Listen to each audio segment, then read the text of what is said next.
Okay, do an update of Kadys' garden. It's November the 16th. I'm finally starting to get ready to put things to bed for winter here, I think. Got my blueberry bushes I put in. My hydroponics over here, they're starting to come to an end, slowly but surely. I mean, still in November and we're running in the 70s, so everything's trying to grow as well as it can.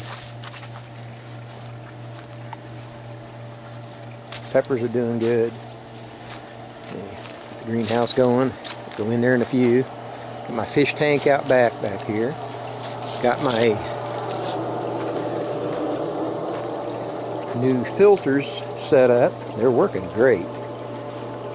See, the one on the far end is aquarium filter, and then the other three are lava rock, and it's just continual flow of water through them, and filters everything out good. Got my rainwater barrels over there, still praying for rain. Over here I got my broccoli and my romaine lettuce. You can see how big this broccoli is getting. It's just unbelievable. It gets picked today.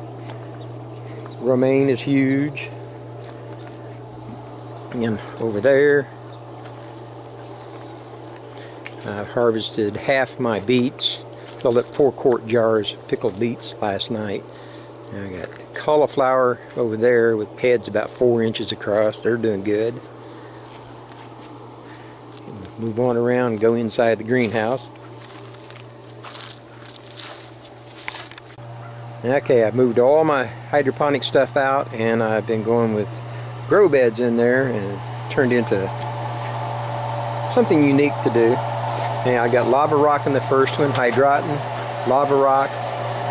These two here are set up to flood and drain because I messed up on my calculations on how big the sump tank needed to be. And I buried a 55-gallon barrel thinking it would work, and it's only about less than half what would really been needed for everything.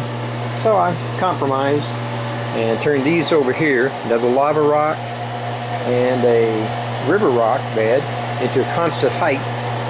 So I'm going to see how those work. I've got some Swiss chard and actually head lettuce in there. Finally quit being lazy and mounted that thing up. Up top, strawberries. They're just putting on great. Just tons of blossoms on them. And the way it does, it comes out of the sump tank, pumps up into this, goes all the way around the greenhouse, and then out of the greenhouse into the rafts. And I've got this here, as you can see, it's a shower curtain around it. Has its own fan system in it, so it'll stay cooler than the rest of the greenhouse will, so I can be able to do lettuce throughout the summer, hopefully, in it. Yeah, I got some halfway decent lettuce going. And got a few strawberries I pulled off up there and got going. Some new starts. Got its own fan system inside it. Over here I've set me up a rack of batteries, so everything's going to be going 12 volt. All the lighting's 12 volt. Got this hooked up. This is a transmission cooler that has a fan behind it. That fan runs it's hooked to a solar panel, so it works every time the sun's out. And then I'm hooking up the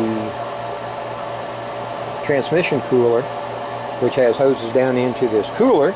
It'll have water in it. There'll be a 12-volt pump in there with a little heat sensor. So when it gets so hot in the greenhouse, it'll kick that on and hopefully help cool things down. And I'm thinking about even putting hot water in it, put a heater in it during the winter and use it as an auxiliary heater. But that's where I'm standing at right now. I'm happy with everything. So I'm just waiting for it to all grow. And I'll do another update later on. Happy growing. And to come back out, I'll show how everything kind of set up out here. I've got my rainwater barrels there. I added another 660 gallons to it. Let's say I'm praying for water. It all comes through my system here. Once these barrels fill up, runs over and dumps into these. Easy peasy. And harvested out of my wicking bed here. I got 26.5 pounds of sweet potatoes out of that one. I have started another one over here, and I'm going to end up doing 55-gallon barrels cut in half, and I'm going to turn those into wicking beds also and run them hopefully off the aquaponics system this coming spring. And got a lake or a pond over here, we'll call it that. The lowest it's been in about 30 years now. It's just terrible up here. But there's one of my little cauliflowers down there. Can't wait to eat it. Wish I'd have started this stuff about 30 years ago.